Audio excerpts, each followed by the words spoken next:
Hello and welcome to another Tea Time. I don't know what episode number this is because we lost track through all of this time. It's probably close to the 40s now, probably 35 or something like that as a guess. It's hard to believe I've been doing that many of them, but there we go. I'm joined today once again, and probably one of the last times for a while, by my good friend James.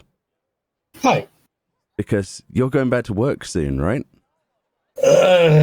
Sometime soon, yeah. In theory. When I have no idea. Because you work in retail, don't you? So it's gonna suck going back to work after all this time, dude. Yeah, tell me about it. You looking forward to it?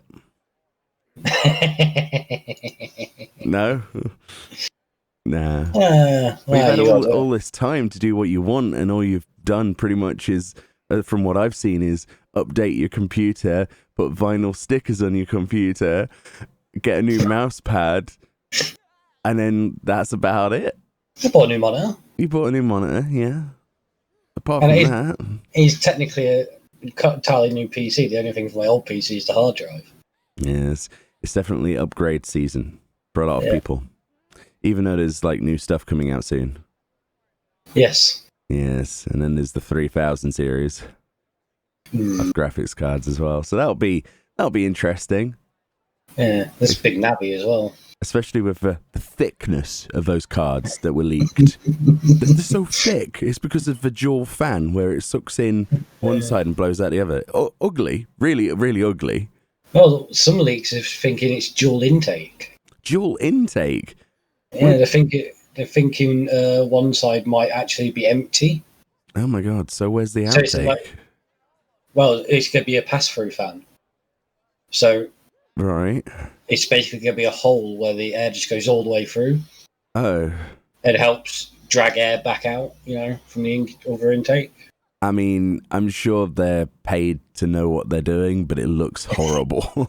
It really does. People are like, oh, aesthetically, it's not bad. It's like, what?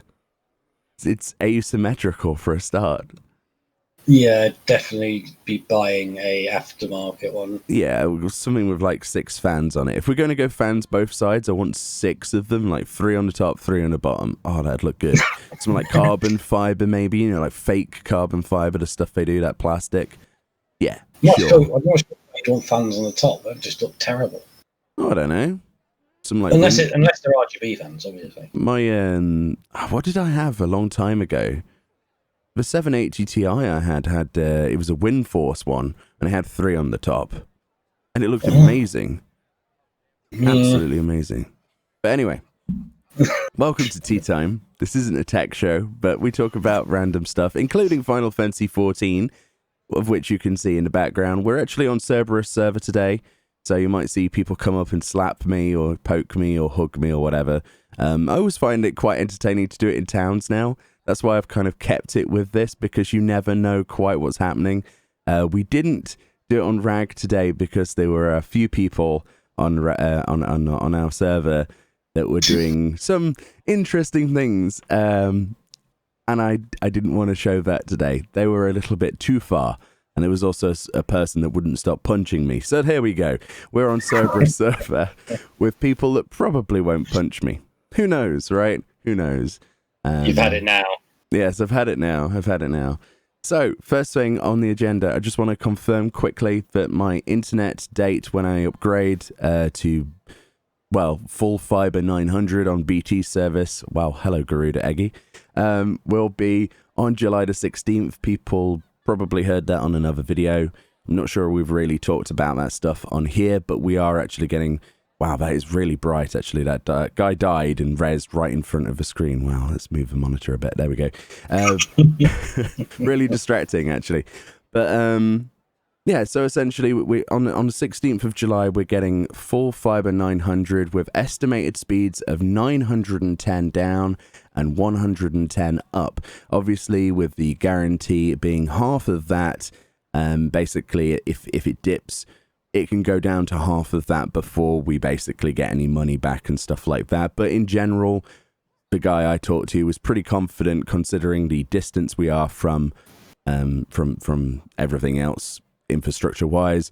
We should have no problems really, and it should be pretty close to that, especially considering apparently we are the only ones in my current area that I live, in this rural village, that essentially are going to be getting this.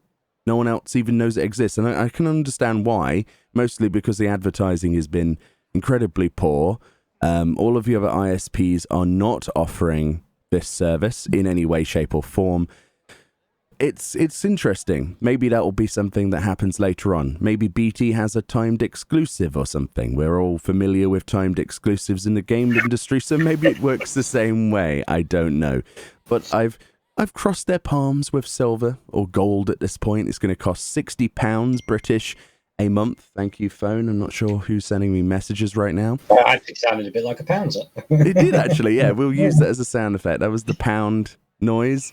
£60 a month. Now that might seem as like, ooh, steady on there, but I'm paying like nearly 100 for my phone, which allows me to actually upload unlimited, and has a camera on it I use for videos, stuff like that. I use that pretty much every day to upload via tethering to my laptop, and I have to get in a car usually to drive up to the nearest town, which is a good 4 miles away, where I can actually stop texting me, whoever that is, where I can actually upload my stuff on a 4G hotspot. So it's not ideal. 4G is fairly slow in comparison to the speeds that people can get on fiber optic internet. I'm looking forward to saving money, basically. It sounds ridiculous, but I can lower my phone data amount to like whatever I want, because I don't need it for hundreds upon hundreds of gigabytes a month. Believe it or not, that's how many I go through on the phone. So it has to be on an unlimited thing at the moment. I'm looking forward to saving money on that. I'm looking forward to saving money on fuel, obviously, because I'm going out every single day near enough to drive to upload this stuff. I mean, sometimes, this person's hugging me, sometimes I make videos in advance to upload all at once, but it's not very realistic. Half of the time there are things that are time sensitive, or just in general you don't feel like making every type of content that I do on the channel every day, which is why we have that variation. It's not purely just because it's fun to have a variation. It's if I did the same thing all the time, it would really bore me to death. So I'm looking forward to that. And James is just here crying in the corner because the idea of full fiber 900 makes you sad. Yeah, we're going to have to really milk DTs in this next month in the static. Yes. You're on, what are you on? What is your I'm on fiber to the governor, so I get 70 down, 20 70 up. down. 70 down and 20 up. That's still pretty good. Like, that's live streamable. For 25 quid a month, pretty much. That's pretty good. But if you consider, I suppose it's not that expensive if you compare the speeds in the natural progression. That's not too bad, actually. So that's something I just wanted to talk about, because I don't think I've actually talked about it on a tea time specifically, the specific dates. So July the 16th, which might also have other implications as well for Final Fantasy XIV we'll get to later. Yeah. So, yes. Oh, also something else I wanted to mention. I've been messing around with live stream technology, so OBS Studio. If anybody feels like they're a dab hand at making basic slides, transition slides, so like a be right back thing, or a AF, well, it's the same thing, isn't it? AFK and be right back. Technical difficulties, stream is starting and stream is ending.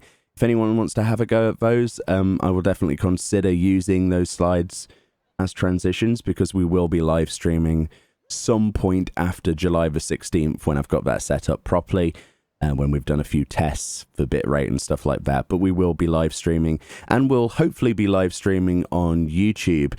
At the moment, I will at some point be testing Twitch as well, but since my audience is here, it makes more sense to me to live stream on this platform, I think, in theory. Oh, yeah. So, yeah. Right. So, let's move on to general sort of news that's been happening recently. There's been a bit of drama, but we're not going to go into in any detail because it's all stuff that we can't really talk about because it's not proven either way. But essentially, I mean, you can do the research yourself, but it's to do with Discord bots. Okay, so the things that you basically type in a query into a text, you know, why am I losing my brain here? A text area of a Discord, like one of the channels that's text. There we go, brain. Come on, wake up, right? For example, like, I don't know, drink coffee. Yeah, I know, right? Have another sip. For example, we have like the question mark, who am I, or whatever, right? On CupoBot, right? I'm not implicating CupoBot directly. Just an example of a bot. One I use personally is CupoBot, right?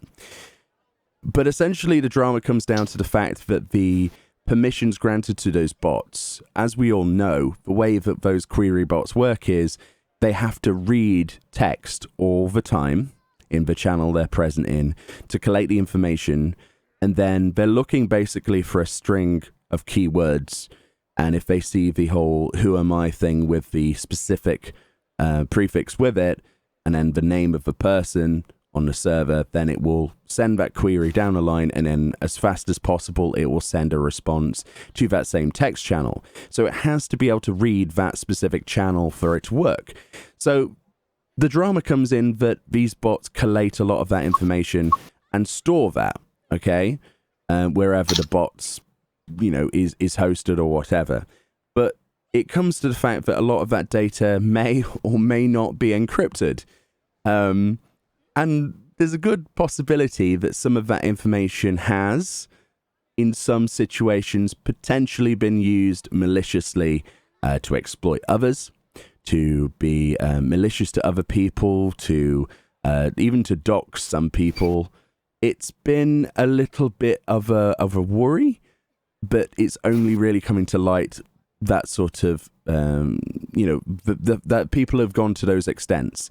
And again, we can't mention the bots in particular, but you can easily Google search this yourself. What this comes down to then, really, realistically, is the permissions themselves that you grant as a creator or administrator of your Discord server.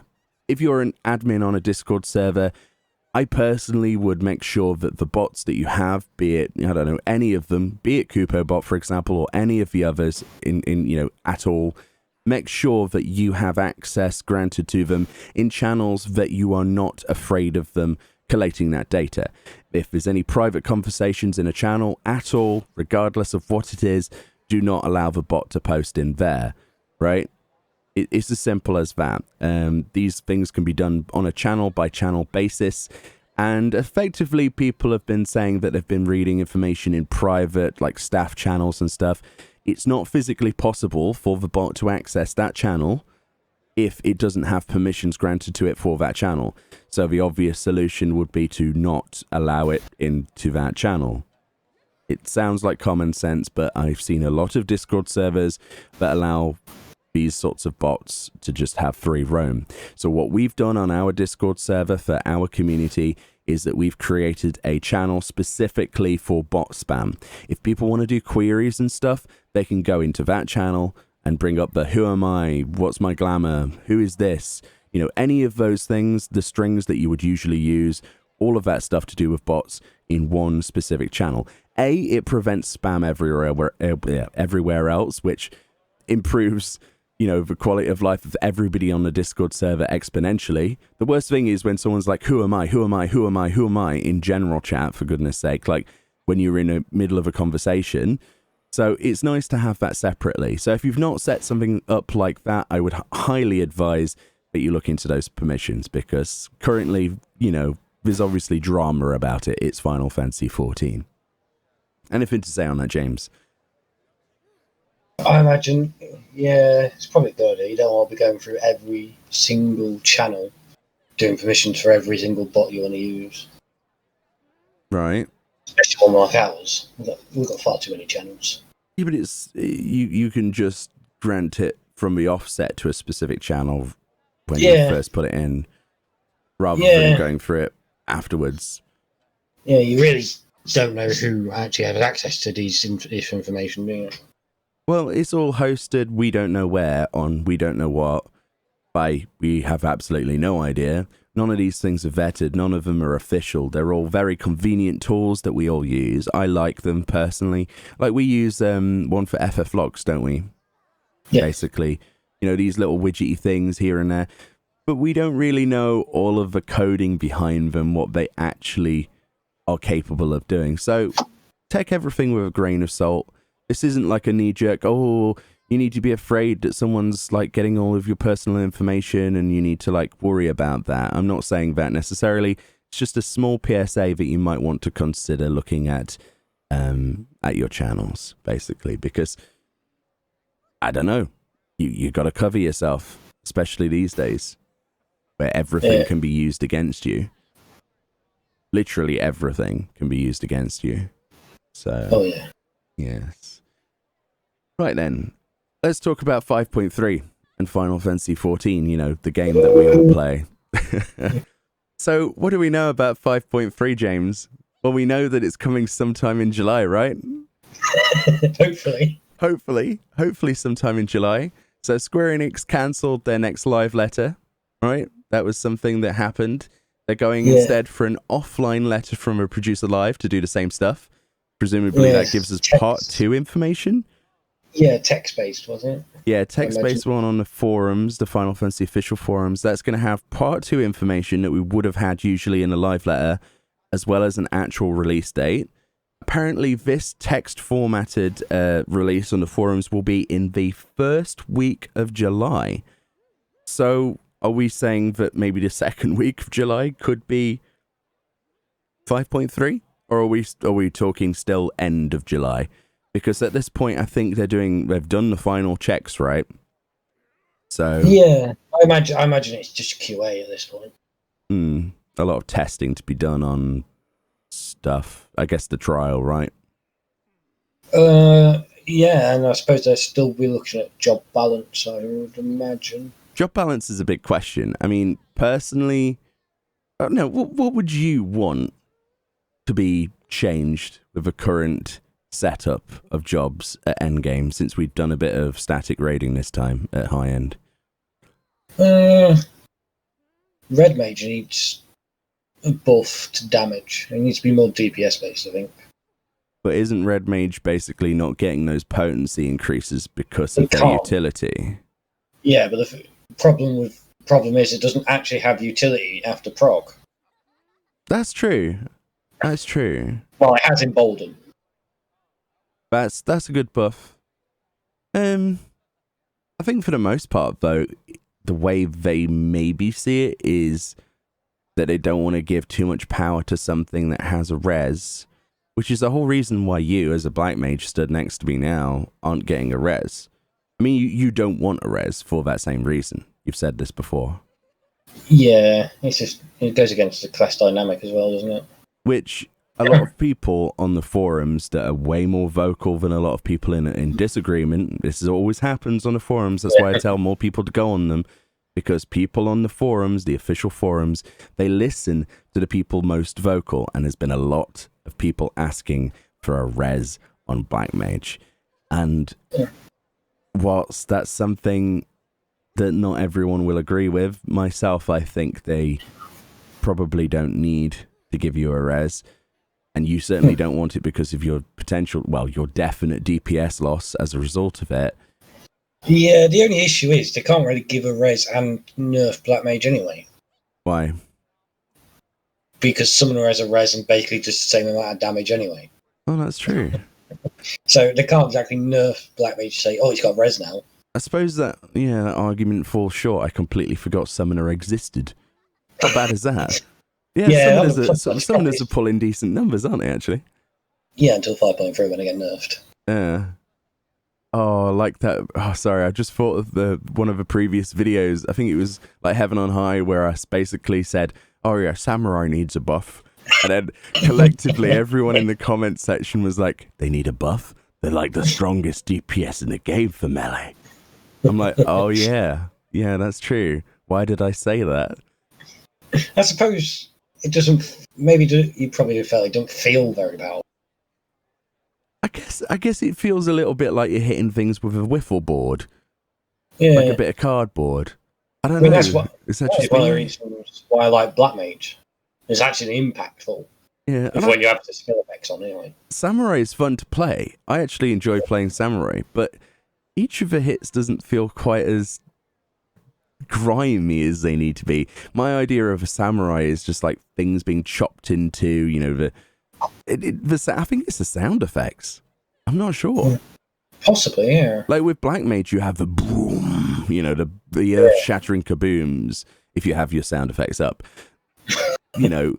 But I suppose if you replace them with or then Yeah, I think that's been a big thing with tanks as well, isn't it? yeah.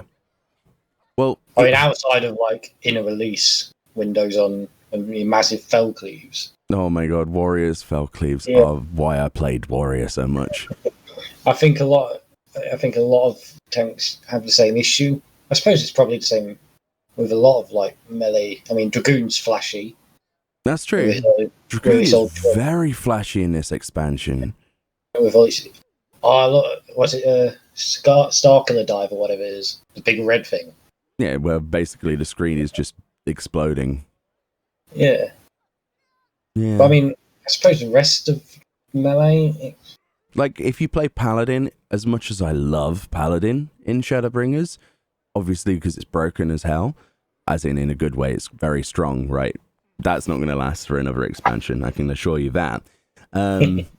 Just the clemency rotation, basically. You can solo stuff when ordinarily you wouldn't get a kill, you know. After everyone's dead, you're still alive, basically. You can finish it off. But anyway, well, a good Paladin can, right? So the way I see it is that sound effect thing, that argument can be made towards Paladin, because a lot of their spell effects sound okay, but for the most part, a lot of the melee attacks, the actual normal physical attacks, sound like you're hitting a dinner plate with a butter knife. I'm not kidding. Yeah. I actually thought about this the other night. I was like, if you wanted to do Foley work for this game, or you'd like to, you know, to replicate a scene and there's a Paladin, you just rub a knife against a plate. Job done. Yeah. And it actually kind of sounds like that. I think it's mostly because for some reason Square Enix have got this idea that plate metal sounds like, you know, enamel. For some reason. Or like pottery. I don't get it. I think it's the problem with pretty much all the melee. Yeah. I mean, Ninja's got its flashy bits, but oh yeah, Ninja is another example of like the knives don't sound like that's something I would like to see. You know what? Right, okay. Not advising you do this. Sound, yeah, I'm not advising you do this, and I was about to do it, right? Because I've got a sword on the wall, right? But if you swipe, if you listen, right, and you just swipe it as fast as you can outwards from yourself, like that, right? I'm swinging my arm, no one can see me, it's fine, right? The sound you hear is more of a or it's not a high pitched thing. Obviously, you're getting a high pitched tone the smaller the blade is, right? When it's a ninja, but perhaps we could have sound effects assigned to different model sizes. That can't be too hard, right? No. Can you assign a sound effect pool? Let's call it right. A set of, you know, like a little folder of like 4 sound effects per weapon type. Because some of the ninja stuff looks more like a short sword than it does a dagger, right? Half of the good ones. I mean, you could actually just have it with the actual impact sound. Yeah. Because I mess around with like samurai and that, and when you hit into it, there's no impact, really. Yeah. Especially you got this thing that's armored as hell, and you're hitting it, and then it's just if you have the clash as you hit it. I suppose it might get annoying after a while. But... I mean, for Samurai, all they would have to do is watch Final Fantasy VII Advent Children, right? And every time Cloud hits Sephiroth's Masamune with his Buster Sword, that ching, there's none of that, you know? No. Or against armor, it wouldn't be just a, you know, it wouldn't be just a thud, or it wouldn't think, it'd be like a clatter. It would be almost sometimes it would be like a resounding bell noise, depending on what you're hitting. I don't know. Is that too much work? I do think that audio design is a big component of me getting satisfaction from something. On some classes, I turn down all of the effects in terms of volume. I do that. Yeah, I mean, even if maybe not on every attack, because that might get annoying, like not an auto attack. Yeah. But, I mean, you've got your big cooldown attacks and stuff like that, like mid-air and stuff like that. If it had a big clang on it as you hit into it, it sounded like force hitting it. Would that not be associated with the target itself, though, outputting that sound, or would it be from the blade? Because you'd have a problem if you hit, for example, a wooden test dummy. And if it made a clang, you'd be like, huh? If you hit a slime in the face, you know, and it made a dung, you're like, whoa, that slime's made of metal or something? Yeah, I suppose it would be. I suppose that's the reason they didn't do that. Yeah. And I suppose logistically you would have to tie that then to either the blade knowing what it's hitting, which sounds like just a nightmare to code, right? Or the mob itself to have different sound effects on impacts. But yeah, I suppose that's the more realistic of the two. I suppose mid-air, given that it could literally be like more of a sonic boom type. Yeah. Sound. Something like that. Something that gives you an idea like breaking the sound barrier. Yeah, because I mean, flashy wise, it looks alright. Just there's no sound really. I suppose with the Stormblood trailer, they kind of gave you that illusion as well because of the impacts. Basically, were effectively, you know, remnants of explosions. Yeah, I mean, just having that, even if the rest that would improve things on like big hits. Big potency hits to improve things a lot more. So although you might be a bit underwhelmed with the rest of it, then you suddenly you get into your rotation, and you suddenly got this. You're like, oh, that was nice. Yeah, it's something they could look into. I think getting an equal balance between all of the jobs that they have, audio-wise, would be good as well. I mean, I love the audio design in this game. I'm not crapping on it. I'm just saying that parts of it could be better. For sure. It would be nice, for example, for certain emotes to have other sound effects associated with them, like the cheers emote. Yeah, when you raise a glass, have the liquid go bloop. You know, how hard can it be to have a bloop? Or I don't know. You couldn't have the whole glasses colliding noise, sadly, because that would involve coding with another player, and it would be awkward and weird, and I'm sure it wouldn't work. But you could have like liquid sounds, or you know, I don't know. I'm sure there's a reason. It's probably money and budget, right? So yeah. There's also you got your character sound effects as well. So you play like a caster, they're basically silent, and then you play anyone else and like. You play like, Ninja as a Lalafell with the highest pitch. I mute as soon as I hear that. Yeah. It's too much, dude. It really is. Like, just hearing this little squeaky thing just squeak every 5 seconds during prog. Thankfully, we don't have a Lalafell in our prog team now, so there's that. Yeah. But I mean, casting a spell, concentrating that much, and then literally releasing, and you don't make a sound. You do an auto attack, and it's like, hee. You're thinking, what? Hee hee. Yeah. Yes, I say hee hee all the time when I'm doing my final combo on my ninja. Hee hee. Yes, we know. Yes. You keep telling me to stop doing that while you're in raids. Yeah, I know. I don't play ninja in raids. There's no way I could remotely play it at top end. It's like playing a piano backwards underwater whilst doing a backflip. For me, anyway. It's like massive respect to the ninjas out there that can actually perform on a ninja because I can't. You're good, I'm bad. Mm. But yes. So considering we're getting like a release date given to us in that first week of July. Yeah, it's the first week of July, like the first week of July, because it's like half the week still June, isn't it? I don't know. I guess so. First is on Wednesday next week. So would that mean that if we were to have a predicted date for 5.3's launch, what would you go for? It'd have to be a Tuesday, right? So I would say 12th or 19th, probably the 19th. I would go with. I was going to guess the 16th for some reason, mostly because of what it would screw me over with my internet. It's also a Saturday. Oh, okay. It won't be. It won't be the 16th. Wait, hold on a minute. The 16th of July is a Saturday. Oh, no, that's May. I was gonna say, what year are you looking at? What calendar have you got? Thursday. It's a Thursday. All right, that doesn't make sense either. 21st. Yeah, the 21st. The 21st sounds tangible. A lot of people usually in the comment section by now, I know you're typing this. I know you're typing it. Oh, we've known it's going to be the 21st for the longest time. No, we haven't. It's predictive based on stuff that we've... It's predicted based on what we have previously in a normal situation. You can't use prediction anymore.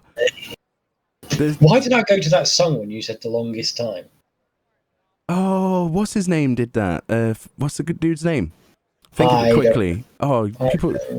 For longest time, type that into YouTube. Great Final Fantasy XIV music done by the guy I can't remember the name of, and I feel really bad about now. Definitely recommend that. Who? Eyerful? Eyrhil. Oh. No wonder I didn't remember. He's cool though. He sings, and he sounds good. No, honestly though, I don't know if he's done any videos recently, but I used to love all of his music stuff. I used to hum it along. Oh, apparently he's called Siva on Red Range. Oh, nice. Back in the day when we had, hits from Zeppler as well, you know. Oh, those were the days. YouTube was alive with music videos from content creators before, obviously, policy changes made it so that we can't physically touch anything with a barge pole. It's the death of creation. It really is. Yeah, even if you change all the words. I know. It's a shame. Even if you make your own original creation. Did you hear about this? People were making their own original songs, right? Completely not based on anything. But they were still getting copyright strikes randomly from people that had no rights with them at all. Or they ended up setting up a copyright system, as you normally do with a music video, but it struck itself. It struck its own video that it was based upon. I was like, eh? This is how good YouTube is, in a nutshell. Pretty bad at all of that side of things. It really is. But, I digress. It's my platform of choice, and it will be for as long as YouTube exists and still provides me with a way of sharing my experiences. But, if there's a competitor out there that has ideas and, you got to start blogging. The best thing is, though, a lot of people say that, like I've just, when another competitor comes. The problem is that Google has such good advertising business deals. The likelihood of someone else stepping into this scene with a video platform that would be better than YouTube wouldn't work. Simply because they would have to follow the same similar policies, because the policies were in the advantage of the advertiser in the first place. Because you're not going to make a suicide forest video and have, Kellogg's advertise on it, are you? There are things now in place to protect away from that kind of crap. It's more towards the advertiser, less towards the creator. Right. So if a new person came into this the scene, say for instance you were like, I don't know, Jeff Bezos or something, you had like more money than God, right? And you put it on a table and said, okay, I'll pay you advertisers double, right? But they'd still want the same deal anyway. They'd still want the same end of it, regardless of the money. In many ways as well, they'd probably ask for more control over things because of how it is. Like, YouTube is holding on at some degree right now.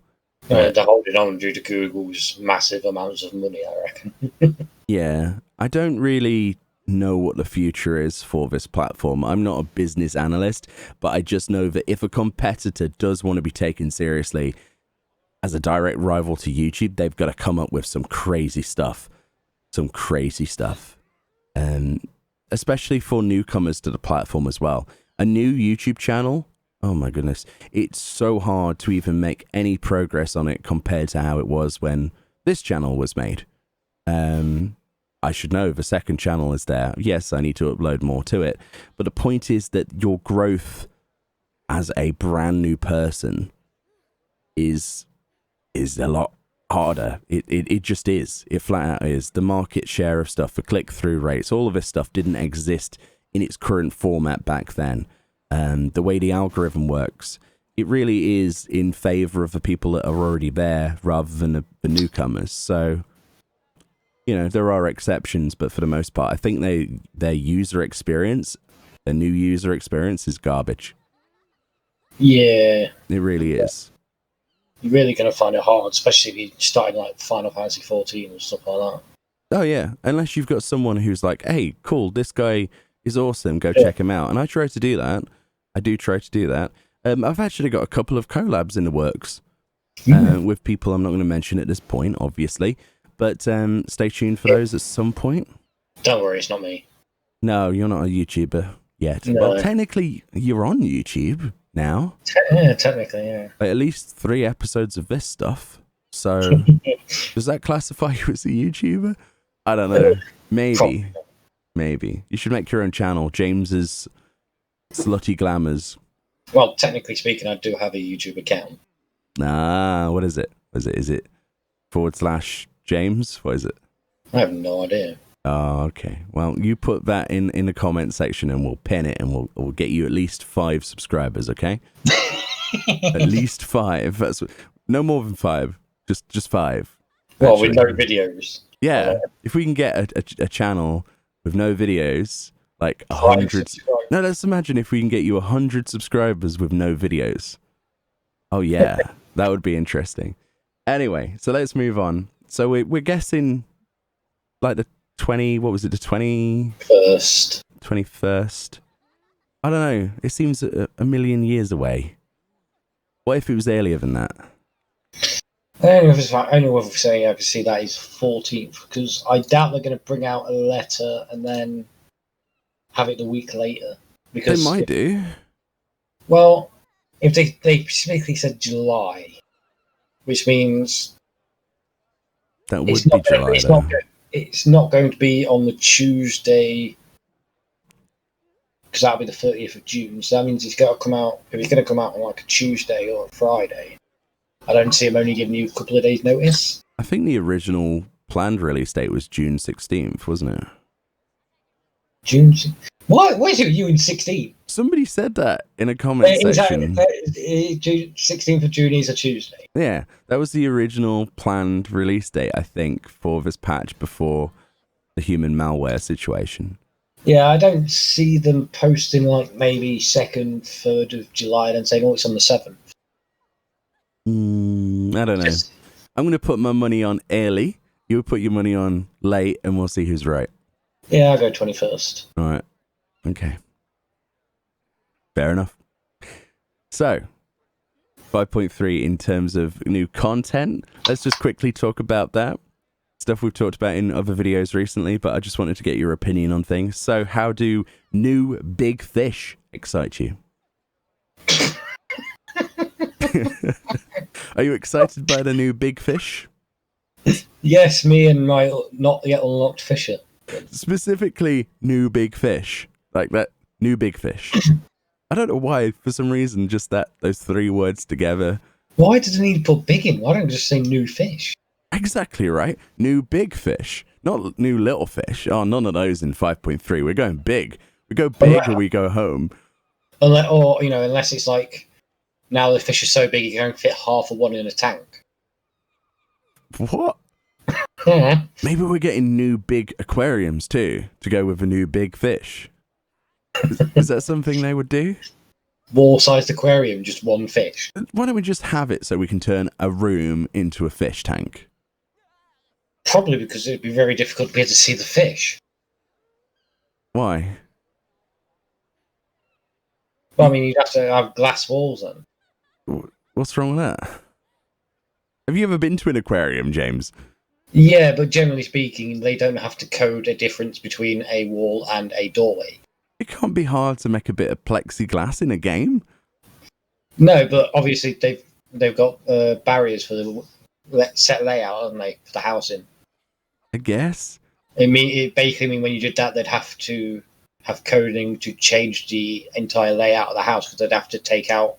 Unless it was a housing placement object that was just slightly smaller than a room. Then you just have walls and a door. And a box. Yeah. So basically, you walk through a door to see your fish tank. You know, I'd be fine with that. I'd just decorate the surround of it so you couldn't see the walls or anything. Just put moss on it. Like, just as many moss-filled partitions as possible. Like that evergreen partition-y stuff. The leaves. Well, I suppose given you can clip into fish tanks, it won't be so bad. All you have to do that is enter housing mode and then walk forwards. Well, actually, if you run towards something long enough in the house, the housing object just gives up and goes, oh, this person might be stuck, and lets you through. That's the worst thing. Outside, with the Heaven on High jumping puzzle things you can put outside to get on roofs and stuff, that's what we use them for, all right? Essentially, if you jump incorrectly too many times into the actual texture, you fall through it because it's like, oh, this person might be stuck.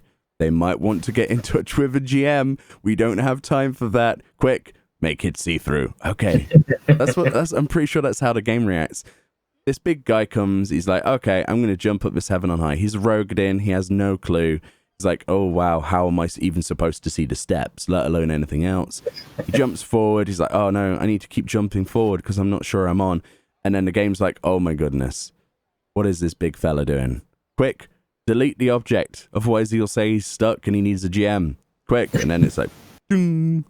Then he falls through and then complains. And then the only way to fix that is to go inside the house and come back outside again because reasons.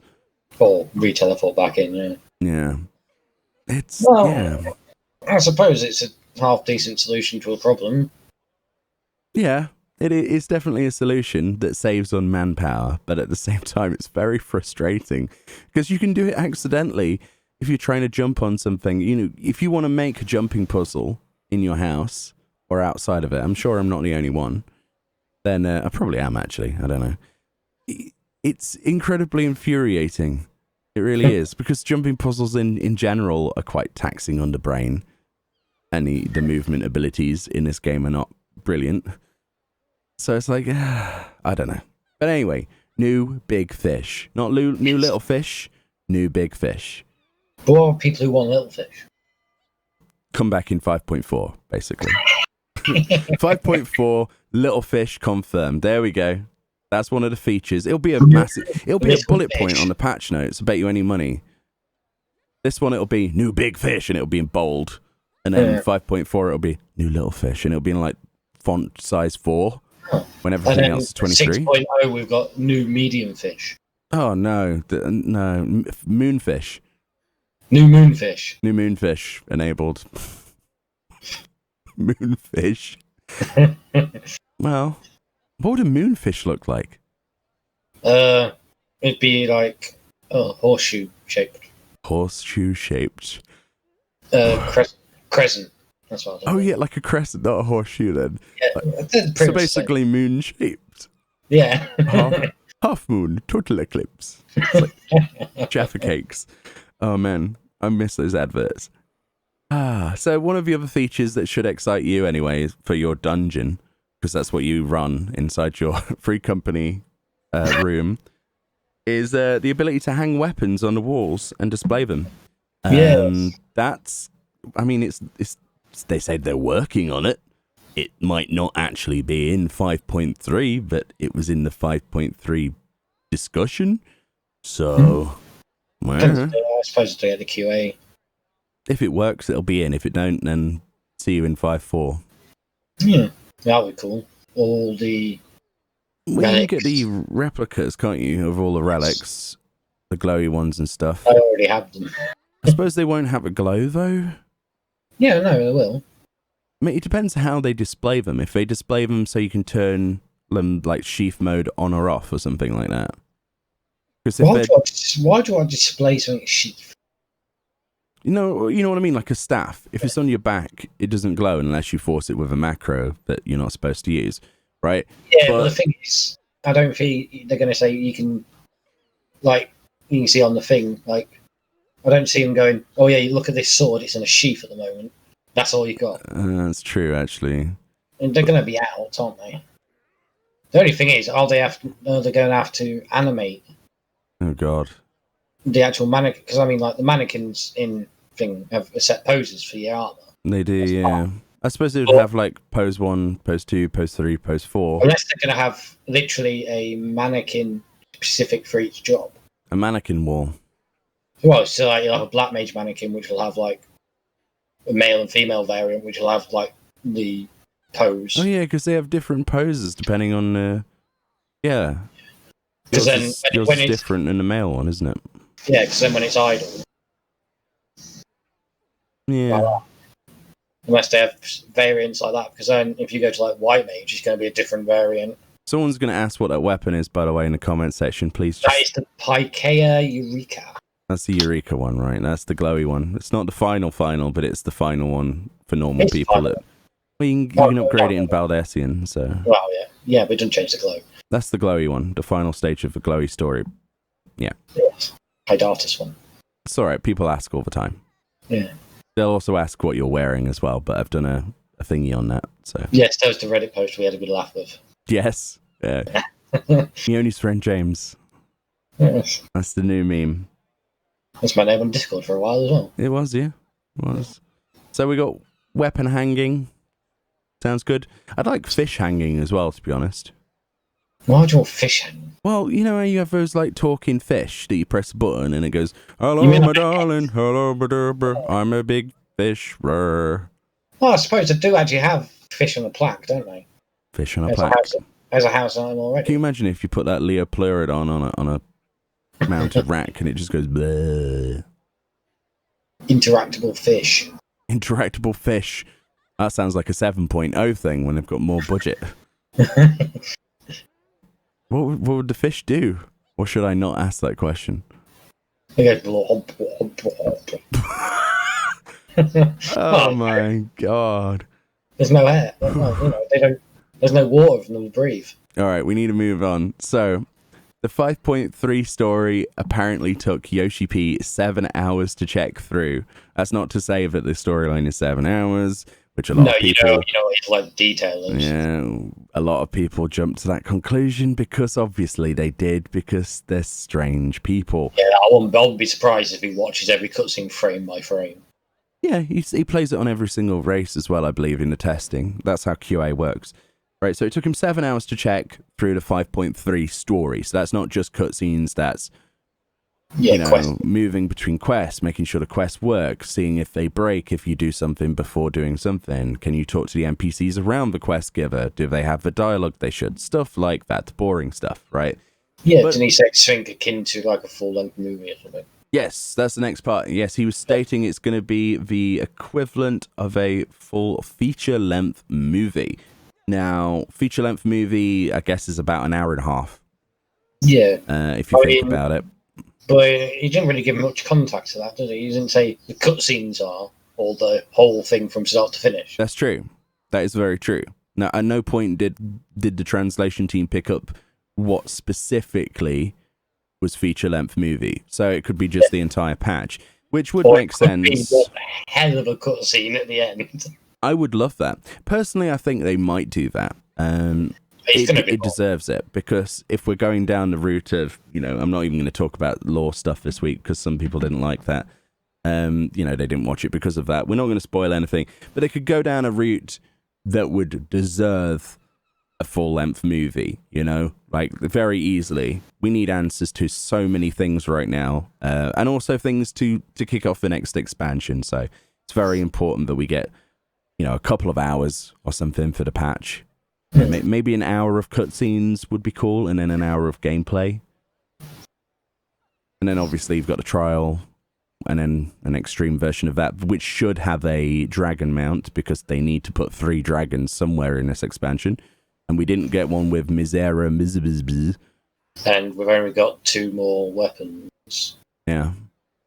So things are looking a little bit like, suddenly there's 3 new trials.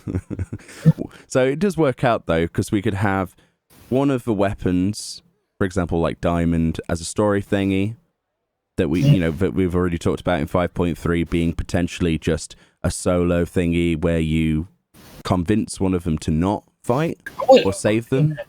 And I then would the other... like a actual solo instance that actually took a while. It was quite fun. Well, we might get that in 5.3. We might get that. There's a good chance, because I doubt it'll be like, oh, I've made a mistake. I will join you now, Gaius. You know what I mean? Like. So then again, we did have that dream thing, didn't we, for the relic? That was We did. The thing I'm quite most looking forward to, though, is a 5.3 trailer, really. I mean, that would be nice to have debuted at... I mean, there's not going to be a live letter, so I guess posted online? Well, they usually post on YouTube afterwards, don't they? Yeah. In all the language, so... Hopefully we get a trailer for 5.3. Then again, if you don't, that would be interesting, because you have no idea what you're walking into. I think the trailers half of the time show way too much. They're like movie trailers these days. They're like, oh look, there's Sid coughing, you know, in an area. Oh, my mind's racing as to what I could mean. But to be perfectly honest, if you'd seen it for the first time without seeing the trailer, yeah, it's well done, but at the same time, they're showing a little bit too much of other stuff as well. I don't know. Trailers are great. I love breaking them apart and looking at every scene by scene, and then being completely wrong when we play the thing. I love that. But I do think that maybe they show too much of some stuff here and there.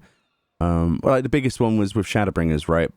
With the whole eldest of, yeah, you know what I'm talking about. For people who haven't played Shadowbringers yet, I can't say that. yeah. But the trailer, pretty much, you don't want to watch that trailer if you play Shadowbringers. Because it literally just gave you one of the biggest, like, hits of, as soon as you watched it. Which was a bit unfortunate. I know it was intentional, and he said, it was intentional as a way of, like, getting people interested. But really, when you play through the Shadowbringers thing, there's, like, that one scene, and then you're like, oh, right. And then it's suddenly like, oh, well, we failed to believe that, but cool. Yeah. So a couple of hours maybe for 5.3, and then you've got the content that you can farm and work out with your statics or whatnot. Relic grind. That's 5.35, so a couple of weeks maybe even 3 weeks after. Start of August. Something like that. Yeah, I'll be doing a relic grind on a new PC. That'll be nice. Live stream it. Yeah, well, I could do that, yeah. That's the sort of stuff I would live stream. Totally, 100%. It's stuff like that I think people don't get from my content in a minute, because I'm just not capable of putting stuff like that out. But you could come and join and watch me grind for 5 hours at a time, because that's what happens off of my videos. You think, oh, well, he's going to go and play something else, or he's going to go outside. No, he dragged me into Innocence Extreme for 3 days in a row. Legit.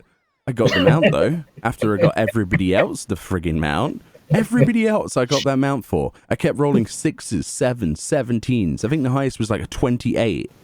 The day that it actually dropped and no one else needed it, when we went back in for literally 3 hours before one dropped. Well, right? It was 14 runs, wasn't it? Something like that, right? I think I rolled... I think it was a 17 again. Or a 27. It had a 7 in it. Everything in my life has 7s in it. And that's why we're the 777 whiskers. It's my lucky number. Well, not so lucky. Or unlucky in certain situations. So the last thing I wanted to talk about then is that the 6.0 trailer is in full production. That's something they talked about. And they want us to speculate on who... A, will be the centerfold job featured in the trailer, whether it'll be a new one or an old one. Definitely an old one, right? And what the theme will be of the expansion. So, go on, James. Think deep, think hard. What job would you like to see, within reason, of the ones we currently have, or a new one? Okay, so you get 2 choices here. You can do both of them, right? So, one we've already got, and one that isn't in a game, and that's what I want you to answer with, and why, and what the setting would be. Well, the obvious one would be Machinist if you're going towards Garlemald. Machinist, okay. And the reason for that would be because of the Garlemald stuff. Yeah, if you're going towards Garlemald, you're going to want a sort of mechy job, aren't you? A mechy job? Yeah, a mechy job. Okay. A mechy job. Yeah, we'll go with mechy job, why not? Mechy job. So what would that involve then, in terms of like a plot, let's say? Well, we've got Xenos to deal with, There's civil war going on. So, like, he puts away his weapons. He's like, oh, nothing will work against these Garleans. How about we fight fire with fire? And he pulls out a bazooka. Or we get brought in by Popularis to help them secure power. Yeah. What, with Maximus? Yes. Okay. Right. Okay. That would give us a route into Garlemald itself. So you feel that Machinist hasn't gotten any love, and that's, you know, is that why you chose that for like a mechy thing over Gunblade, which obviously is the natural? Well, mostly because Gunbreaker, Yoshi said it was more designed away from the Garlemald stuff design. I guess, but Gunhilder and stuff is all. Yeah, but it's also not sort of mechy, really, is it? It's more. Yeah. You got your machinery, you got your reefer packs, and it was shown in the 5.0 trailer. So was Dancer. And plus, if they're going to do something similar to Stormblood and have sort of a splitty thing, maybe like Garlemald and maybe Damascus and stuff like that, you might have both. Not another split expansion. No. To annoy you. You know what annoyed me about Stormblood? Fighting on two fronts. You know what else annoyed me about Stormblood? Not getting a fully walk-aroundable Alamigo. No, I hate it. It's the equivalent of having Yulmore and then not having the Crystarium. It's like, oh yeah, you get Rauga's Reach and then Kagane. I suppose that worked. You go on Garlemald with like a 4-foot space you can walk around in. But to be honest though, as much as I love Kagane, I don't know, I kind of would have liked to have an Alamigo. Maybe instead. A lot of people will hate me for that. They're like, oh no, I love the Asian aesthetic. So do I.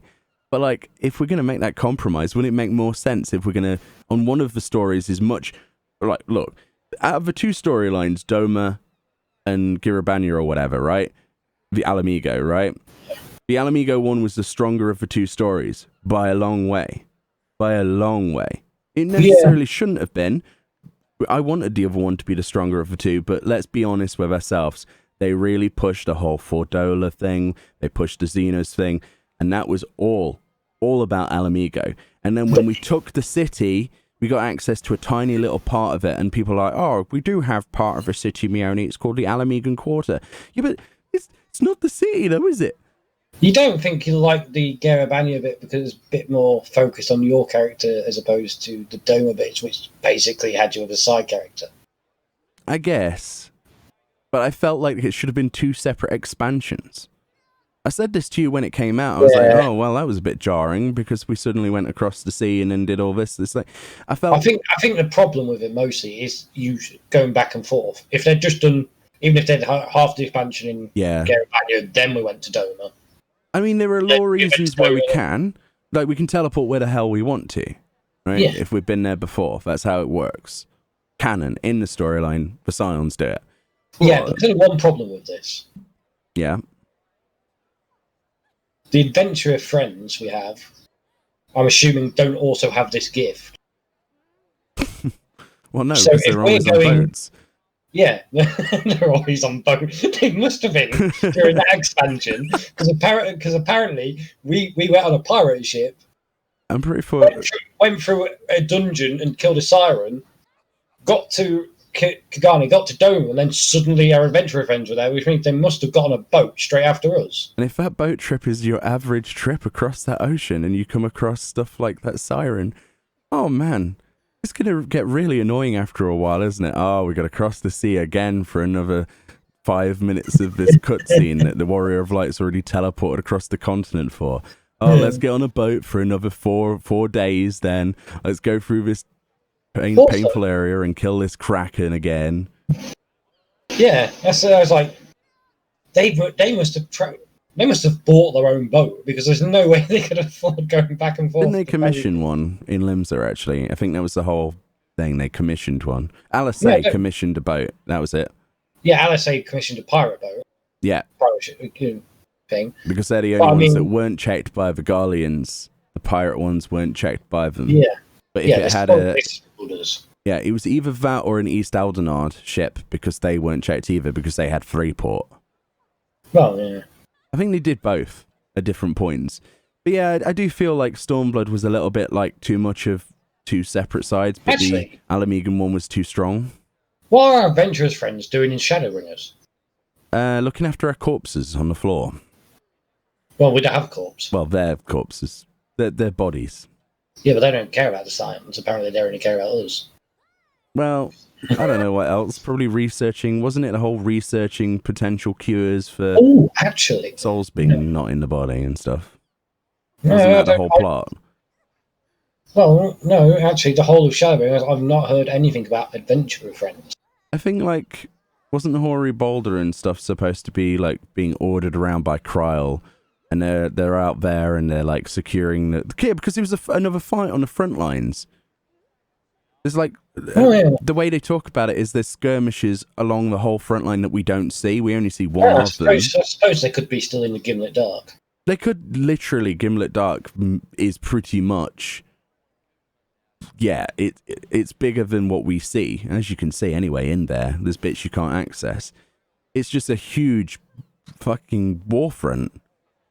Actually, on a quick point, we're not doing lore, but what are they going to do going forward with the adventurer friends thing, given the trust systems in I place? like that, Adventurer Friends. It's like a new TV show on like Cartoon Network. But I wonder what they're going to do with it now the trust system's in place and they can't get rid of it. If you've got lore, specific reasons where you have certain people, are they all going to die in the Gimlet Dark? No. All our adventurer friends that apparently we have, who apparently have the it'll be Echo. one of these trapped in time thing. Like, we'll progress and they'll be in two places at once. They'll be in the Gimlet Dark and in like the Rising Stones. No, I meant going forward in like 6.0 in that, when we're back on Source. Because the dungeons will have specific NPCs we can run with for Trust, which will be the canon people. True. As opposed to before Shadowbringers, where you had your adventurer friends because it's an MMO, pretty much. Oh, yeah. Oh, So- those Adventurer Friends. Yes, the ones who apparently turn up for every single one of our dungeons and stuff. Oh, I thought we were talking about Hoary Boulder and his buddies. No, not them. Ah. No, the Oh, adventurer friends. the ones that we recruit in that little mini game thing. And No. then we take them No. and run sub level 50. No, that's squadrons. No, I'm talking about the other players who apparently are adventurer friends, who we do trials with when you go into a queue. Oh, that's just a passive way of trying to explain other players. No, he's actually in canon. I know, They but are. they have to have something, right? Well, they don't have to. And some of them are warriors of light, question mark. Well, no, they're adventurer friends. They're As adventurer Alphino says. friends. That's what Alphino says. Oh, yeah, when that we go- is a quote. Oh my god, I forgot about When- that. When we fight Cesano, he goes, "Oh, that's why I was talking about. How the hell did they keep going back and forth?" Because he goes, "Oh, maybe some of your adventurer friends have made the trip across." I think it was literally just him trying to point to the fact, oh, you're going to need other players. But they can't put that, can they? Well, but here's the thing: they could have left it out and just left it ambiguous and let you have your own headcanon. It's either you or by yourself. True, actually. It is kind. You know what? That is kind of fourth wall breaking in invertedly. Oh my goodness, I've not thought about that. Because literally what they normally would do in a situation is to say, this duty is now unlocked. And it would be a message on screen and it would say, find 7 more players and have fun. Or whatever. You know, it's different than that, obviously. Square Enix talk, so it's like a paragraph. But that's the gist of it. But for Alphino to actually say that, did he say that at any other point or any other character at any other point? They started doing it in Stormblood. I don't remember them doing it in... And have they done it in Shadowbringers? No, because they're not there. So in Stormblood, they decided to do the whole Basically, the way I see it is Realm Reborn gameplay and mechanic Heavenford. stuff. Bear in mind, I've been through it. The only other mention, which isn't actually a mention, is you sail during Ravana when she goes, oh, there's a gap over there you could sneak out to get supplies. Oh, yeah. The only other mention. Oh, we had Lakshmi, actually. Oh, yeah, that was in Stormblood. Yeah. But they're... Yeah, but They did as it with I, Lakshmi as well, didn't they? Yeah. They don't actually mention specifically other people up until Stormblood. So I always got the thing, well, after playing through Heavenford, is essentially you could go through a Realm Reborn and Heavenford. Either two, you could have it that you have adventurer friends, or you could pretty much have it that you're on your own and the thing's just a gameplay mechanic. Then you get to Stormblood, and it's absolutely rooted from the Cesano fight that you have friends that travel with you and are helping you out. Which is really interesting. If that's the first time they mention it, is it? Unless it's in A Realm Reborn, but they're never. It must be in A Realm Reborn. There must be a moment. Wasn't there one in like Wasn't there one in the Castrum thingy? Yeah, that's not the same. That's an actual military maneuver, isn't it? I suppose, and it doesn't say it doesn't specifically say your adventure of friends. It says you'll be captaining a specialized squadron of adventurers. Yeah, of which are the other players. Oh, I see. So basically, they have made canon that you have a little group of adventurers, at least 7 other people that always walk around with you. And that is my biggest gripe about this game. Maybe even 23 people who walk around with you sometimes. Yes. Oh. Yeah, it's my biggest gripe because apparently you've got these people, you've got at least 7 other people who have the Echo. Yeah. Apparently. Which who is... fight trials. But they're not there when you do 4-man dungeons because reasons. I know and they happen to not be there when you do your solo instances. They just happen to be around when you need them for certain things. So what you're saying then is that you're not necessarily unhappy with the fact that, you know, obviously that there has to be some kind of menu or like a thing that comes up and tells you to group with other people and for them to exist, right? Somewhere in the canon. But it's the fact that they decided to actually physically mention it from a character's mouth that actually offsets that suspension of disbelief. Well, it's not even that, because now it's just inconsistent. Yeah. I mean, when you think about it, you remember the cutscene just before Nidhogg. You fight Nidhogg for the last time. Yeah. You got the thing falls down, it's you walking towards him, pulling out Hraesvelg's eye. Yeah. There's no way you have 7 other people with you in that fight. Well, a lot of the situations where you're fighting things is you're either surprised by something or something appears on you. Like the whole Lakshmi thing again, they're like, oh, we better retreat. That explains that. That's fine. Yeah, same with Susano. Yeah. But there's some situations where you're literally going, like for even Ifrit, actually you have a group of people with you, but they're all going to get tempered. Yeah, you actually see them get tempered as well, and you have to kill some of them. For a lot of that, you could say, well, they're just in the background out of shot of the cutscenes. Fair enough. But then you've got the inconsistency with certain fights like Nidhogg, where you're literally on your own, and I don't see how 700 adventurers who don't have the power of Hraesvelg's eye could contend with Nidhogg to begin with. And then you've got the point of where you now back in Shadowbringers, Titania, Innocence, because the Trust Dungeons, all the trials in Shadowbringers on the first, you have to be doing solo. Yeah, because you're absorbing all that light. Well, there's also the fact is there's not really that many adventurers. Well, it could be random people from a Crystarium, right? Grahatir's whole army of the error and things. They've actually done it because Titania you go to there after Yulmor enters Ilmeg. So there's no way back to the Crystarium unless people can randomly teleport in. Because the reason you go by yourself and there's not because the others go to slow them down. Innocence is straight after Mount Gulg, where the rest of the Scions are literally being attacked by hordes of Sin Eaters.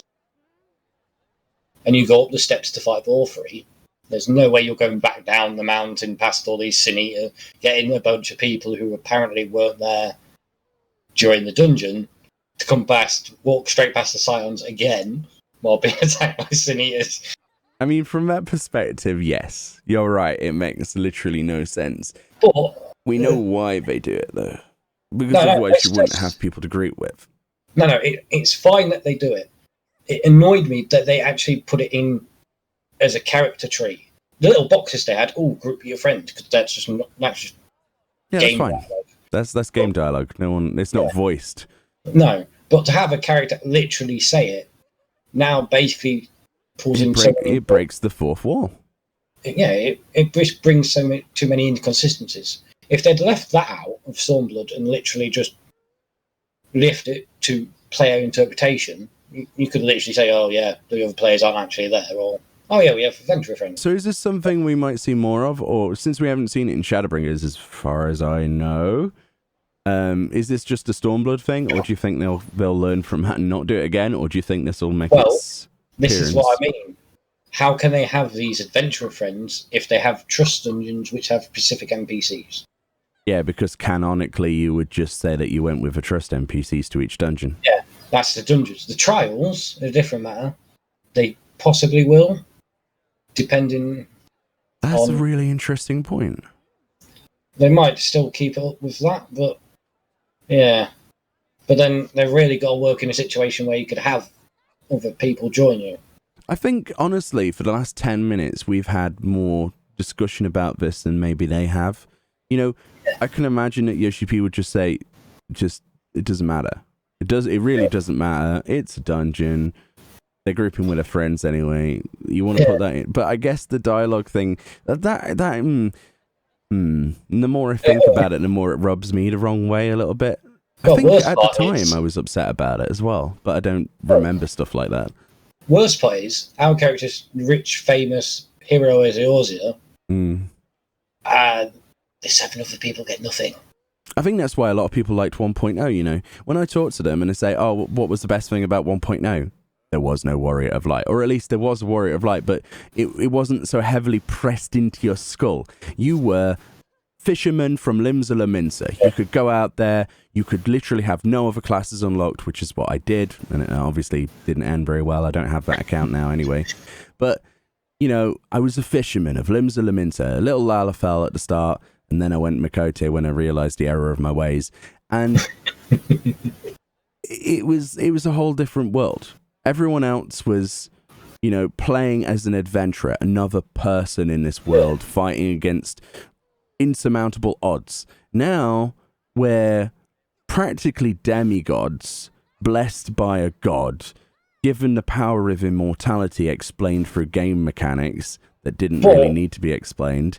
And now, are we actually that powerful? Well, yeah. Well, no. We are literally the only NPC, even though we're a playable character, the only NPC in the entire game that cannot die. Everyone else can die through a canonically explained death. Think of it that way. It's like playing Skyrim, you know, you have the NPCs you can't kill. There's a difference between being immortal and you could be weak as... I was going to say something I shouldn't be saying. It feels like they've fleshed it out too much. Yeah, I mean, you've got to think about it. How powerful are you if you need 7 other people to take down... Well... a simple primal? Bearing in mind... Being a black mage, I'm literally just stood there and you've got this dude tanking Ifrit or whatever. Alright, the question comes down to which would you prefer?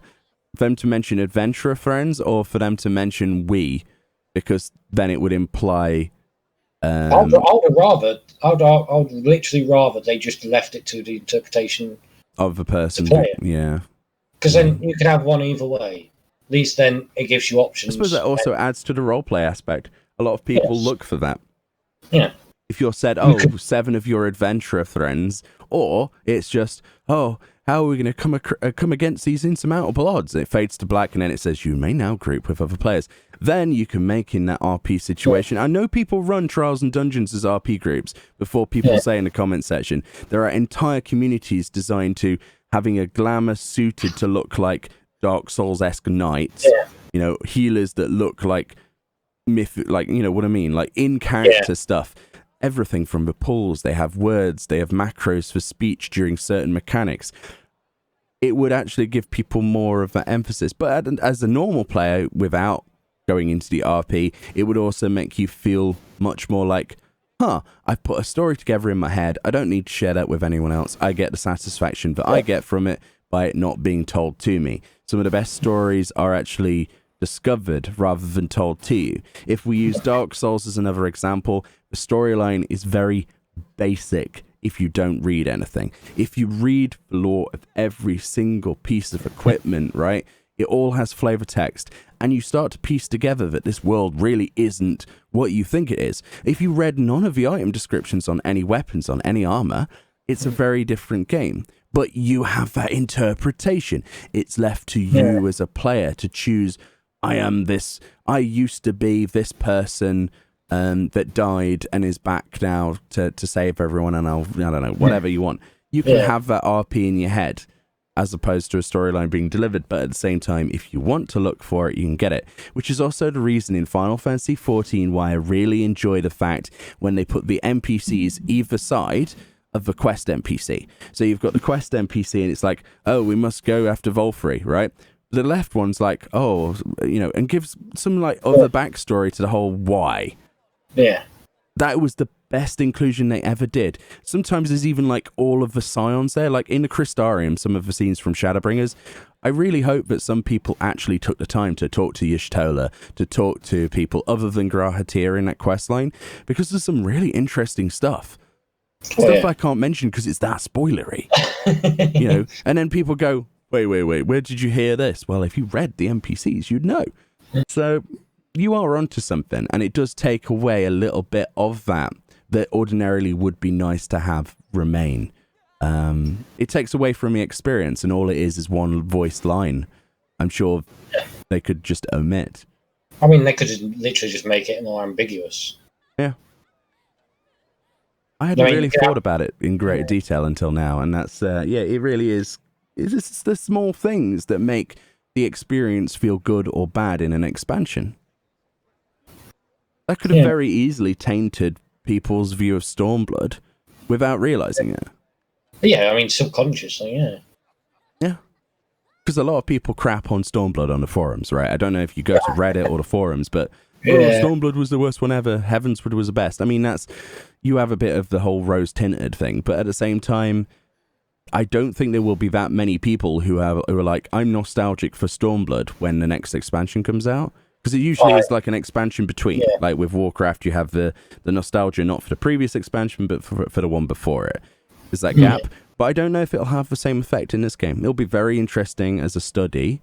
Not with how good Shadowbringers was. I think Shadowbringers was pretty damn good. Yeah, with how popular Shadowbringers are, I don't think Stormblood's going to get much. Storyline, I mean, there's faults in it in my mind, but there's the faults that are my own problem, really. Yeah. I think storyline wise it was very understandable. It had enough twists and turns to really keep me on the edge of my seat, and a lot of the fights were exceptional. Some of the best bosses have been added in this expansion, and probably one of the best, speaking of other adventurers or warriors of light, one of the best ways they got 700 people into a trial. Oh, yeah. With Hades. For him. Yeah, for Hades. Well, we can mention Hades. Come on. Yeah. Know the details of who that is, but Hades. That, fine. Oh, it was one of the best things ever. That whole scene before the fight, I was like, oh my God, they did it. That's literally what I said out loud when I had, because I muted Discord when we were doing that. Yeah. And you were like, I can't wait to see his reaction, because I was a bit behind everyone else on the storyline because I had other stuff to do. Well, it's video creation. with your 55 billion videos you do in 2 hours. I did, yeah. I really stretched the boundary on expansion days. I love patch days. They're like Christmas, and expansions are like, don't talk to me for the next month. Bye. Yeah. And you're like, where's Meoni? Oh, well, Meoni's posting. He'll be here for raid night. You won't see him either time. Yeah, and I turn up to raid night and I'm like, oh my God. Yeah. And then you're like, have you seen such and such? No, shut up. No, stop. Ah, dear. So the whole point where we came off on this tangent was what were we? We were at 6.0 trailer. What would you said machinist because you want to see some mech stuff. If you were to pick a brand new job that's not been seen before in this game, what would you choose to be the front poster boy of that, and why? Just a basic thing, nothing too dramatic. Go for it. I don't know. You chose machinist for Garlemald, so that's something. New caster. A new caster. All right. So you're going to go inside with Brian from Worked Game on Time Mage? Maybe? Something like that? I don't know. Maybe Necromancer? I don't know. Maybe Melee Mage? Melee Mage. We had that idea, didn't we, a long time ago? I think a lot of people did, actually. Melee Caster? Melee Caster. Melee Caster would be fun, yeah. All right. I'm going to give you mine then. I think that if it has to be a pre-existing job, I think Astrologian. Mostly because it's semi-time related. I think there will be, this is my predictions for 6.0, it won't be just as simple as a one front attack, and that the other front will actually be closer to home in regards to the Crystal Tower. And I believe that we will actually get an answer to Grahatia waking up, the whole time loop paradox thing being answered. That's a nice pixie that flew by there, that fairy. It was very bright, sorry. Very distracting. Yeah, pixie. Sorry, I heard something different. Oh, definitely fairy slash pixie. So yeah, Astrologian because of that. Maybe like picking that up, something timey related. Grahatia wakes up. Who is messaging me? No one ever messages me this much. I'm going to have to check this after the video. Where was it going with that? Yeah, so timey-wimey sort of ideas. Grahatia waking up, the start of that whole paradox that has to be set in motion.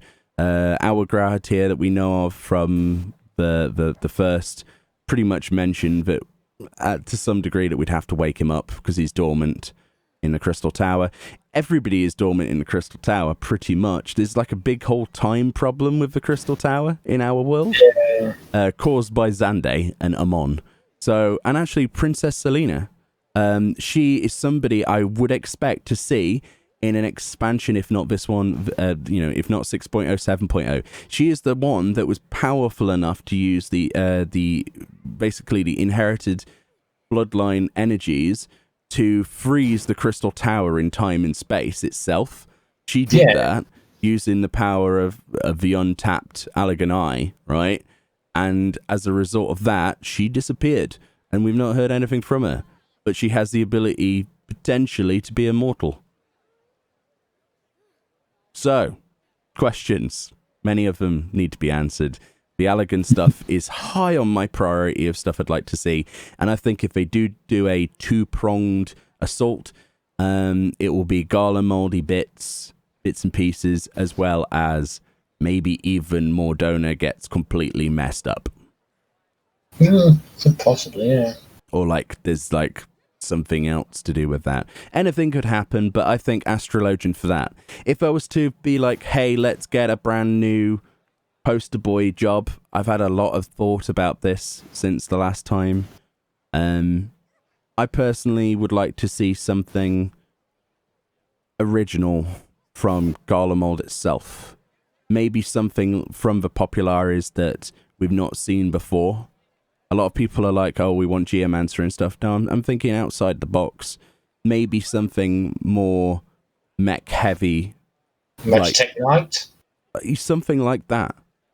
Like, instead of having, cooldowns such as hopping on the back of a frog to do damage, your cooldown is you summon a Magitech unit from the sky, it lands, you get 30 seconds to do insane amounts of damage with its cannons, like combo system. Yeah. A little bit like a ninja, but kind of like that, but maybe arranged. I think you mean like the like a Mecha Queen, but with kind of like a mix between a physical ranged and a magical range. So you have spells through Garlean technology, because making up for the fact that normal Garleans don't have the capability of using magic.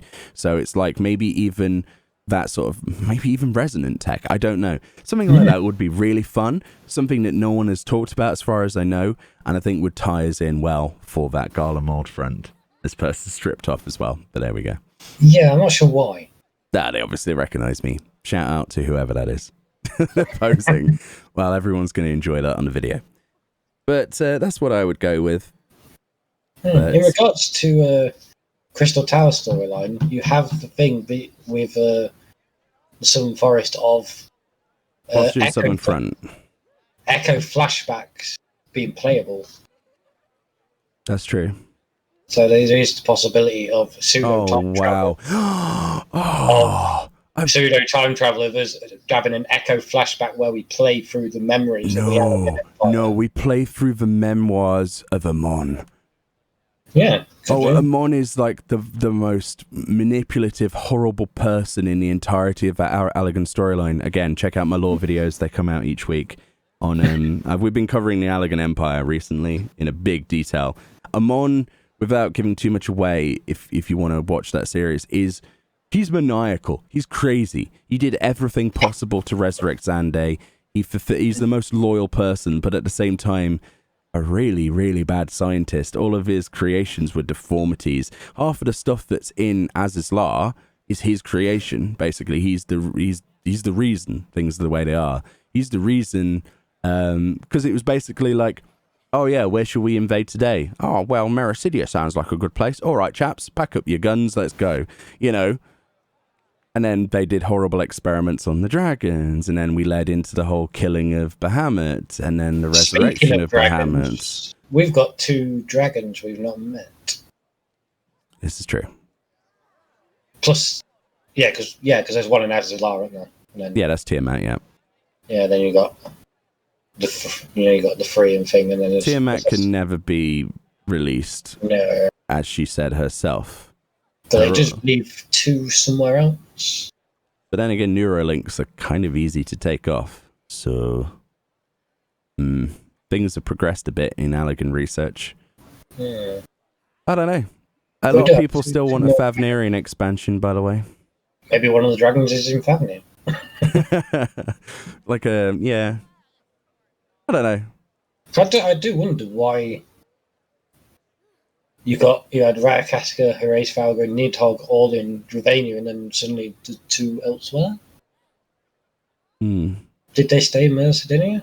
Or in Mercidia? Well, a lot of the brood was native to Mericidia. Unless, of course, they're going to cheap out and say they died as well. Well, they kind of got messed up in their conquests. They failed. Mericidia was completely totaled by the Allegan Empire. Like, literally, the whole place was just messed. That was pretty much where that went. I mean, there's probably remnants, right? But the majority of the dragons were all imprisoned. The rest of them probably fled, right?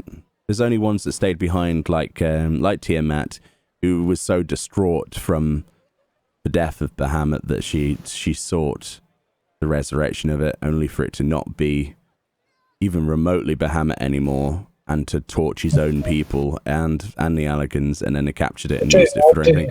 She single-handedly gave them their greatest weapon. I mean... Oh, there was also the Warring Triad, because the people of Mericidia, in their desperate times, summoned the Warring Triad, each individual place. You've got Sephiroth was from a foresty area of Mericidia. You have, Sophia was, I don't know. There's history to all of the individual people who sacrificed their own lives to become primals, so to speak. For the most part, I think that's true about Sophia, at least. There's a lot. Are we going to see Midgard Soma actually come back to life? I have no idea. That's a big one.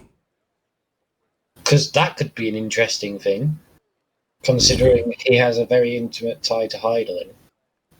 This is true. But anyway, I think we're done for today. We've spoke. Yes, I think they'll be here for 16 hours.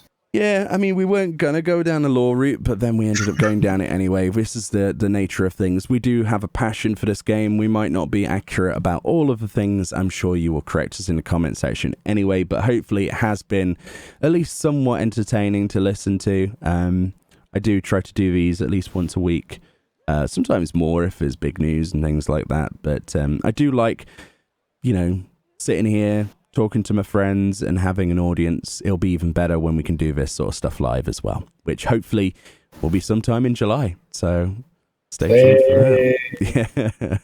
But thank you for coming on, James. It was really nice to have you on again.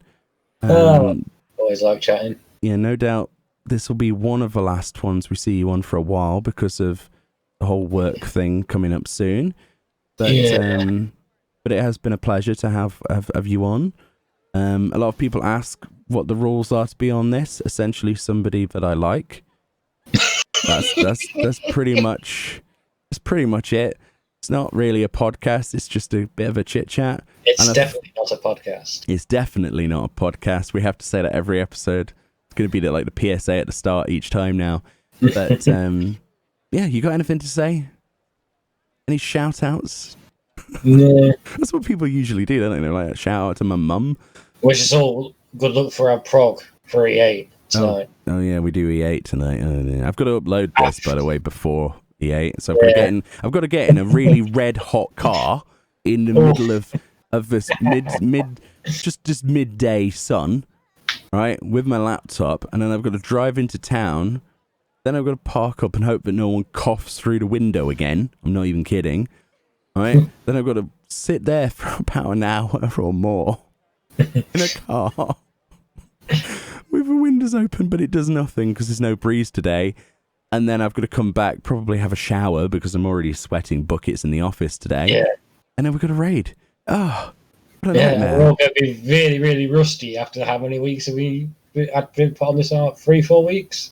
Yeah, we lost a tank. I did actually try and recruit a tank, but we didn't get many people back. We've got someone on trial, haven't we? But and they're not around forever, sadly. So, yeah, we'll see how that goes. We're up Poop Creek with not many paddles. Well, maybe it'll be sorted. It may not.